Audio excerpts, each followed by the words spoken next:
깊은 수렁 속에서 혼자 울부짖을 때 주님은 나를 건져내셨고, 죄악된 세상으로 다시 달려갈 때에 주님은 돌아오라 하셨네. 나는 믿노라, 하나님이 함께 하심을. 나는 믿노라, 하나님이 함께 하심을. 나는 믿노라, 하나님이 나와 함께 하심을. 나는 믿노라.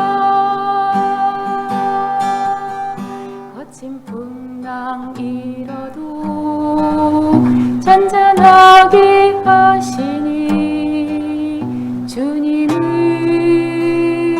나의 피란초시요.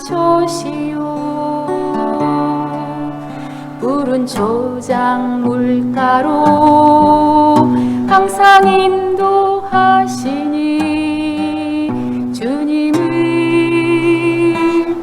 나의 안식처로다. 원치 않는 질병이 심히 괴롭힐 때에 주님은 나를 치유하셨고, 주님 일하기 위해 능력 달라 할 때에 주님은 각종 은사 주셨네. 나는 믿노라, 하나님이 살아계심을.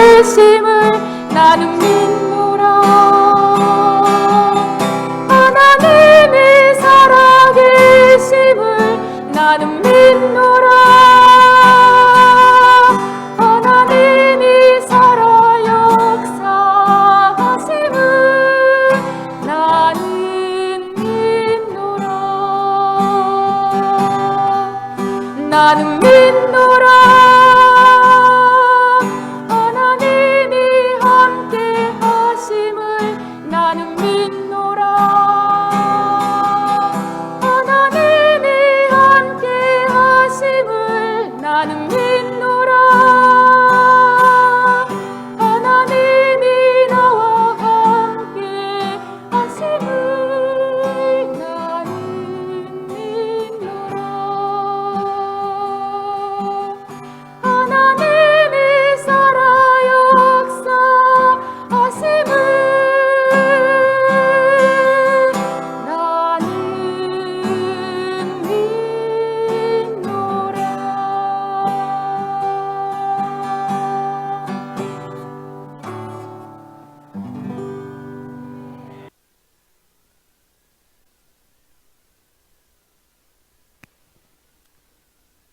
여러분 안녕하십니까? 당연했던 모든 것을 다시 생각해라 세 번째 날입니다.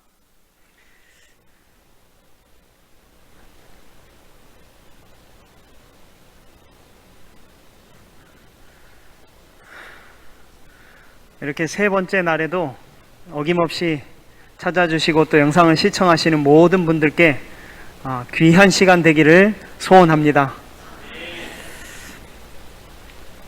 오늘 퀴즈를 또 내고 시작하겠습니다. 이것은 무엇일까요? 네, 모래시계 맞습니다. 이것 앞에서 사회적 지위와 신분, 재물이 아무런 힘을 갖지 못하며 모두가 평등하게 된다. 자, 이것은 무엇일까요? 또 보겠습니다. 이것은 남에게 미루거나 대신 시키거나 공유할 수 없습니다. 부모라도 대신 해줄 수가 없습니다. 또 힌트를 드리겠습니다. 지극히 개인적이며 필연적으로 누구에게나 다가올 문제입니다. 네, 이것 앞에서 우리는 인생의 덧없음과 허무함을 느낍니다. 자, 마지막 힌트입니다. 우리의 삶에서 그 어느 것도 확실한 것은 없으나 이것만큼은 확실하다. 여러분 이제 아시겠습니까? 네, 이것이 무엇입니까? 네, 이것은 죽음입니다. 오늘의 시간, 죽음이란 무엇인가로 여러분과 함께 이 시간을 나누겠습니다. 엊그제 사고가 난 그 안타까운 사연이 있었어요. 아빠와 통화하고 집에 가겠다던 그 고등학생 남자아이가 두 정거장 남겨놓고 변을 당했습니다. 또 엄마 병문안을 가기 위해서 아버지와 딸이 가는 도중에 변이 일어났어요. 어떻게 위로를 해야 될지 모르는 아주 참 무거운 사건입니다. 저는 또 예전에 이런 꿈을 꾼 적이 있어요. 꿈이었습니다. 근데 제 가족 중에 이 한 명이 이게 이제 죽는 꿈이었어요. 그래서 그 꿈 가운데서도 그게 너무 충격이 커서 얼마나 울었는지, 이게 실제로 눈을 떠보니까 울음이 있더라고요. 눈물이 있더라고요. 그래서 한참 그 잔상이 너무 세가지고 한참 일어나서 깨어 있다가 그러다가 이제 다행이다, 천만 다행이다, 우리 가족들에게 정말 잘 해야겠다라는 생각을 한번 하게 되었습니다. 여러분도 그런 꿈을 혹시 꾸어본 적이 계신가요?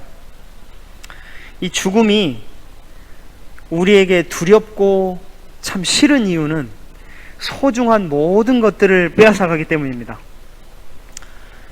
우리 인간 사이에서 가장 중요하고 삶을 의미 있게 만드는 것은 사랑의 관계에서 비롯됩니다. 그런데 이 죽음은 사랑의 종말을 의미합니다.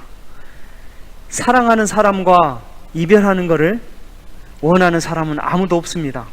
그래서 사랑은 영원히 지속되기를 간절히 원합니다.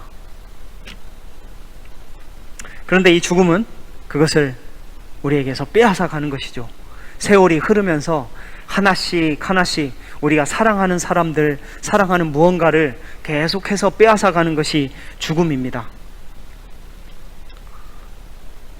사랑하는 사람의 그 죽음을 보는 앞에서는 어떤 위로도, 어떤 무엇도 그 상처를 치유하기는 어렵습니다.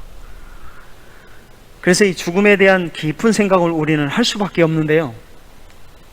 우리의 모든 행동과 생각의 동기들에는 죽음에 대한 두려움이 있습니다. 그래서 우리가 열심히 사는 이유가 뭔가요? 열심히 공부하는 이유가 뭔가요? 추울 때 옷을 입는 이유가 무엇인가요? 혹은 배고플 때 밥을 먹는 이유가 무엇이죠? 또 그리고 잠을 자려고 잠이 오면 피곤하면 잠을 자고 싶은 이유가 무엇입니까? 그것은 죽지 않기 위해서 무언가를 행동하는 사고가 있기 때문이죠. 그래서 이런 말 합니다. 저도 이런 말을 좀 예전에 좀 자주 했습니다. 아이고 죽겠네. 아이고 이러다 죽겠네. 사람 죽겠네. 사람 잡네. 이건 진짜 살기 위해 발버둥 치는 소리입니다. 내가 살고 싶다는 의미죠. 우리는 이런 소리를 하고 싶진 않아요. 왜 우리는 영원히 살아야 된다고 생각하죠? 아니면 우리는 그냥 자연스럽게 죽어도 되는 존재 아닌가요? 흙에서 난 존재가 흙으로 가는 것이 그렇게 이상할 건 아닙니다. 그런데 우리는 자동적으로 죽지 말아야 된다는 생각을 하고 있어요. 죽는 거에 대해서 상당한 거부감이 있죠. 적자생존도 같은 이야기입니다. 왜 적자생존입니까? 살아남기 위해서 누굴 죽이는 거예요.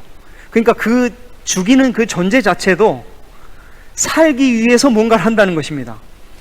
적자생존은 당연히 흙에서 나서 흙으로 가는 거고, 어차피 태어난 거, 우연히 태어난 게 우연히 죽는 것인데 왜 그걸 굳이 거슬려서 살려고 하느냐는 말입니다. 그래서 적자생존 안에도 이미 우리가 생각하지만 다시 생각해보면 큰 오류가 잠재해 있다는 것을 우리는 알 수 있습니다. 그러나 기독교는 그렇지 않아요. 우리는 영원히 살도록 원래 태어남을 받았다는 것입니다. 그래서 한 철학가들은 아주 대표적으로 이렇게 말합니다. 죽음은 정말 잔인하도록 무섭도록 잔인한 일이다. 그렇지 않은 척 해봐도 소용없다. 루소는 이렇게 하죠. 죽음을 두려움 없이 맞이하는 척하는 사람은 거짓말쟁이다.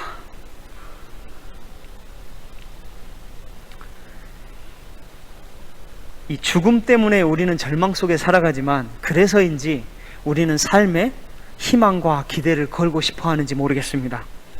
그래서 죽음을 어떻게 보느냐에 따라서 사람은 달라질 수 있다고 많은 철학자들은 이야기하죠. 한 예를 들겠습니다.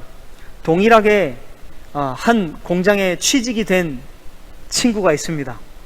근데 한 친구는 약속을 받았어요. 무엇이냐면 1년 동안 이 회사를 위해서 이 조립 라인에서 일을 하면 당신은 3천만 원의 연봉을 주겠습니다. 네. 근데 또 한 친구에게는 이렇게 말했습니다. 당신에게 1년 동안 일한다면 광주에서 가장 큰 최고급 집 한 채와 가장 최고급의 스포츠카와 그리고 10억 상당의 현금을 드리겠습니다 라고 회사에서 약속했습니다. 그들이 하는 일은 간단했어요. 그냥 조립 라인에서 자기 할 일을 조이고 그 다음에 그 다음 라인으로 넘기면 되는 것입니다. 하루에 8시간씩 주 5일 근무하는 것이에요. 똑같은 상황인데 추후의 조건만 다르는 거죠. 그런데 어느 한 친구, 그 3천만 원을 받는 친구가 이렇게 말합니다. 야, 지겹지 않아? 진짜 이거 계속 해도 되는 거 맞아? 적성에 안 맞는 것 같아. 그랬어요. 근데 다른 한 친구는 어땠을까요? 네, 그렇게 안 하죠. 뭐라고 했을까요? 네, 아니, 나는 마음에 쏙 들어.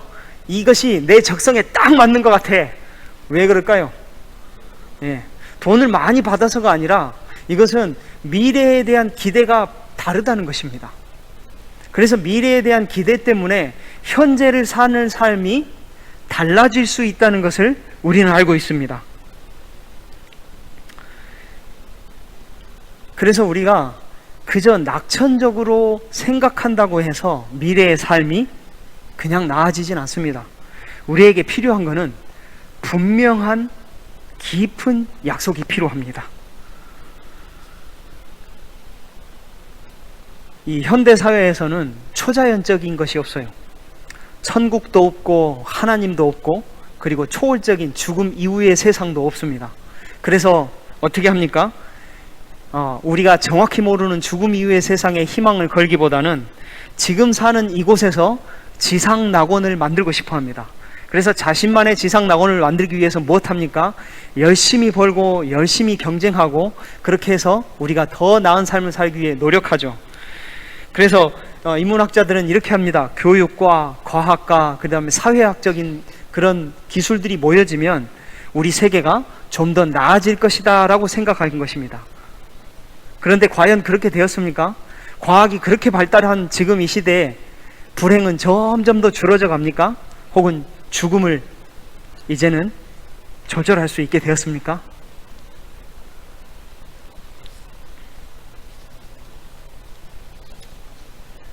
이 현대사회는 개인의 권리와 존중, 자아 성취에 초점이 많이 맞춰져 있어요. 그래서 너는 너 스스로가 되고 너가 이룩하는 모든 생각하는 꿈들을 너가 이룰 권리가 있고 너는 할 수 있다라고 합니다. 매우 중요하고 참 좋은 말인데 자아 발견과 자아 성취에서 그거를 희망을 찾는 것입니다. 그런데 개인 스스로도 가벼운 것 말고 우리 삶의 중요한 질문, 그것을 분명히 찾을 수 있을까요? 여러분은 그것을 찾을 수 있습니까? 인류는 여전히 죽음의 문제를 풀지 못하고 있습니다. 그래서 오랜 세월 사람들은 죽음의 문제를 생각하다가 생각한 것은 무엇이냐면 어차피 죽는 것은 우리의 운명이니 어떻게 죽을 것인지를 준비하고 또는 어떻게 받아들이실 것인지를 생각하라고 말합니다. 그래서 그 사람들은 현재의 행복에만 초점을 맞출 수밖에 없어요. 그러나 우리가 깊이 생각하면 현재의 행복들은 일시적입니다. 그것은 오래 가지 않아요. 가족 중에 어떤 사람이 변을 당했거나 혹은 나의 신상에 큰 문제가 생겼을 때 우리의 행복은 계획대로 되지 않습니다.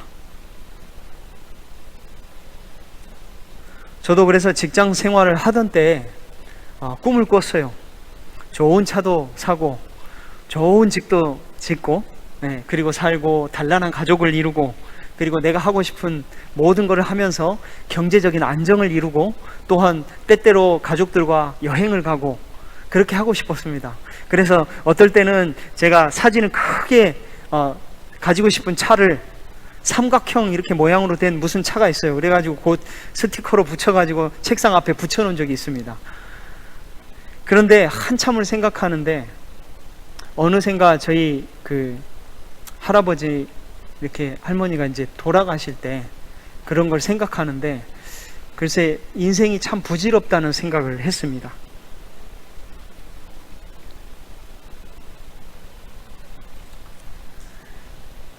그래서 이 세상 사람들은 당장의 행복을 집중하는 것에 집중하지만 결국에는 자기의 깊은 내면의 우리의 갈망을 달래주지 못하는 걸 알고 있습니다.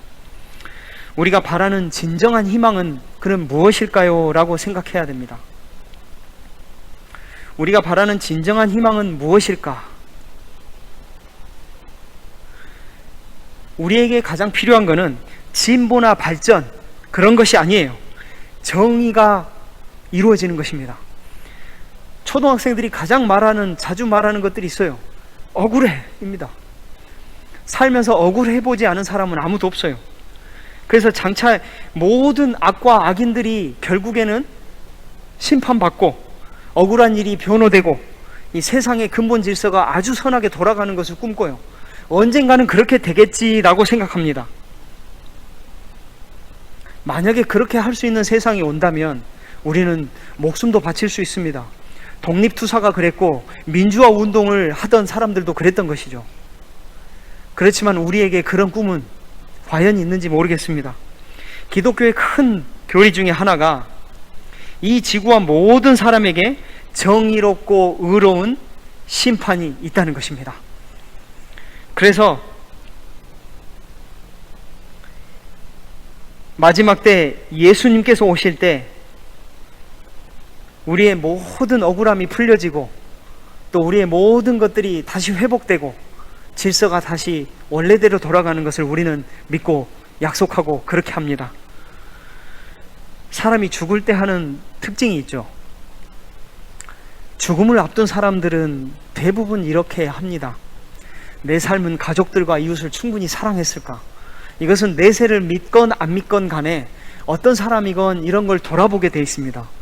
나는 과연 재물을 선하게 썼을까? 남에게 피해 준 일을 원수지지 않고 이제 용서하고 화해했을까? 왜 이런 생각을 할까요? 내세도 없는데. 제가 가만히 생각해보고 기독교적인 입장에서 생각해 볼 때는 우리 내면 깊은 곳에는 마지막 심판이라는 것을 창조주가 속삭이고 있는 것입니다. 그래서 우리에게 회개할 기회를 주고 그리고 속절없이 죽는 죽음 앞에서 우리를 살릴 수 있는 누군가를 찾도록 하기 위해서 마음의 양심을 통해서 소리치는 거 아닌가 생각합니다.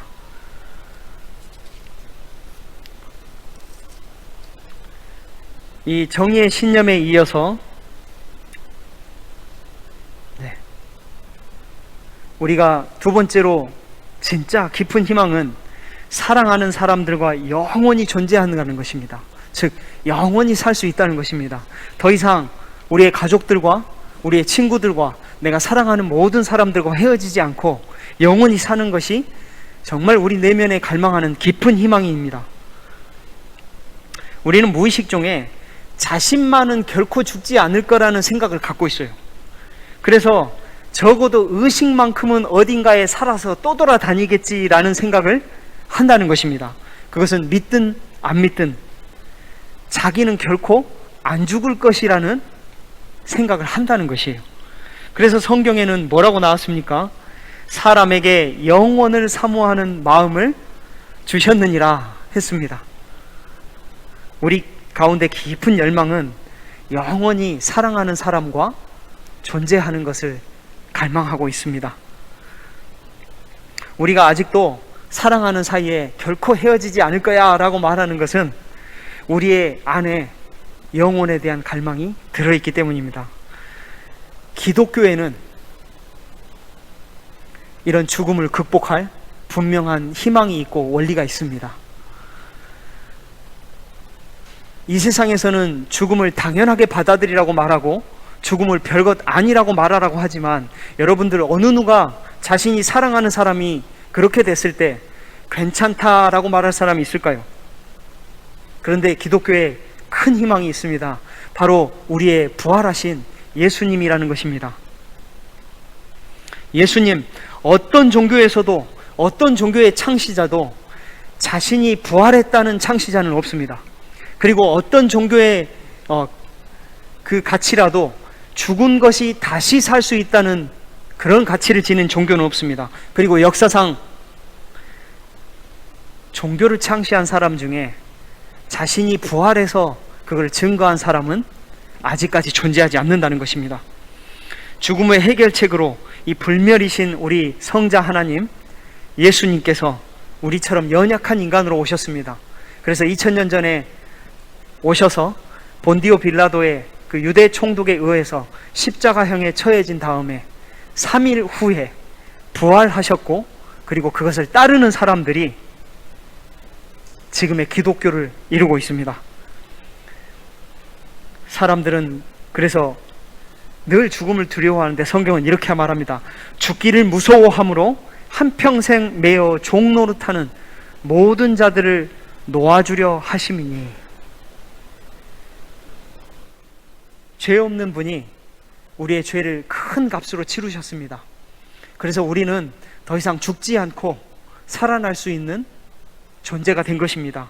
우리가 일시적으로 잠이 드는 것 같지만 예수님에게로 나가는 죽음은 그 첫 시작의 문의입니다. 우리가 영생하려고 사랑하는 것이 아니라 사랑하기 때문에 우리 아버지와 영원히 사는 것이죠. 그래서 당연하게 단언코 이렇게 말할 수 있습니다. 부활은 모든 것이 중단되는 것을 단호히 거부한다. 부활은 단순한 위로가 아니다. 완전한 회복이다. 부활하는 날은 완전한 정의가 이루어진 날이다. 이 판타지 문화를, 판타지 독서를 아십니까? 반지의 제왕이라든지 또 혹은 여러 가지 우리의 판타지 만화나 애니메이션 영화가 있습니다. 거기에 보면 우리가 어떤 영적인 존재들, 새와 나무와 그리고 어떤 땅과 바람과도 대화를 하면서 사랑하는 사람들과 악과 싸우면서 어떻게 합니까?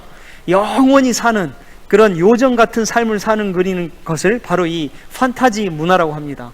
그런데 이 판타지 문화의 독자층이 우리가 아는 것보다 수십만 명, 수억 명의 독자층을 이루고 있다는 것입니다. 그래서 이 판타지 문화의 어떤 영화나 이 책에 있어서는 그 수입의 창출이 어마어마합니다.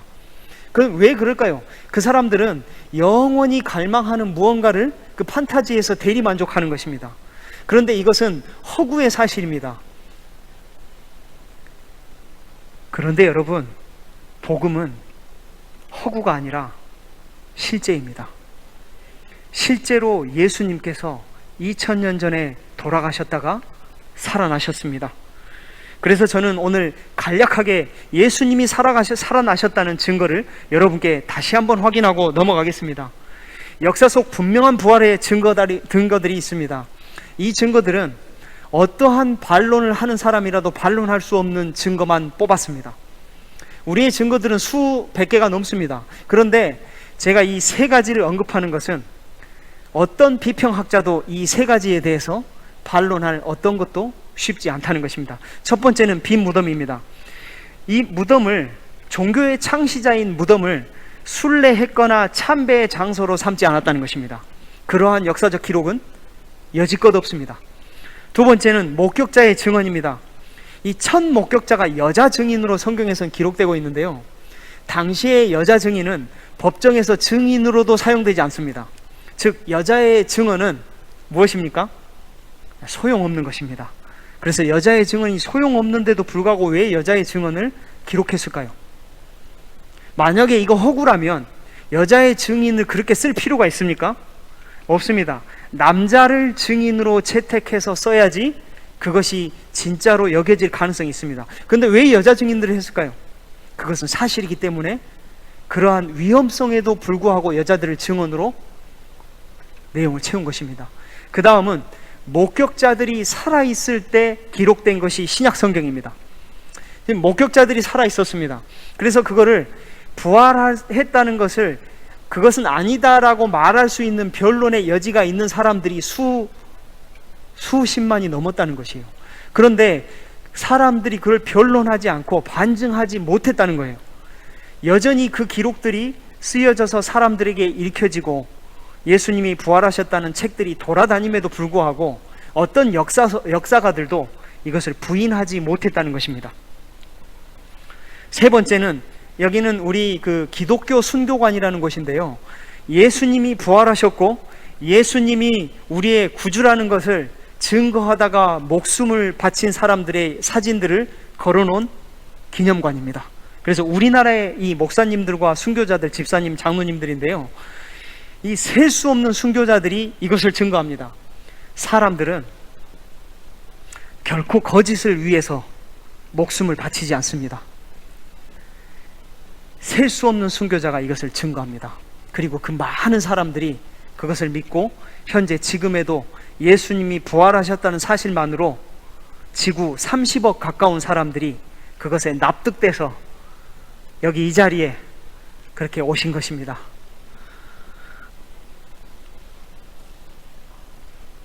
그러면 구원은 어떻게 했습니까? 라고 물어볼 수 있어요. 구원은 착한 사람의 몫이 아닙니다. 그것은 자신이 충분히 착하지 못해서 구주가 필요함을, 예수님이 필요함을, 나는 죽음을 극복할 수 없으므로 나의 죽음을 꼭 극복해 주세요라고 하는 인정하는 사람의 몫이라는 것입니다. 여러분, 이 사실을 믿습니까? 아버지가 아들을 집으로 데려오는데 조건이 필요할까요? 조건은 아들이 아버지와 살기를 원하는 것입니다. 여러분들이 생명의 시여자인 아버지와 살게 되기를 간절히 호소합니다. 우리의 가장 큰 약속을 한번 읽고 오늘의 말씀을 마치겠습니다. 같이 한번 읽을까요? 시작. 하나님이 세상을 이처럼 사랑하사 독생자를 주셨으니 이는 저를 믿는 자마다 멸망치 않고 영생을 얻게 하려 하심이라. 아멘.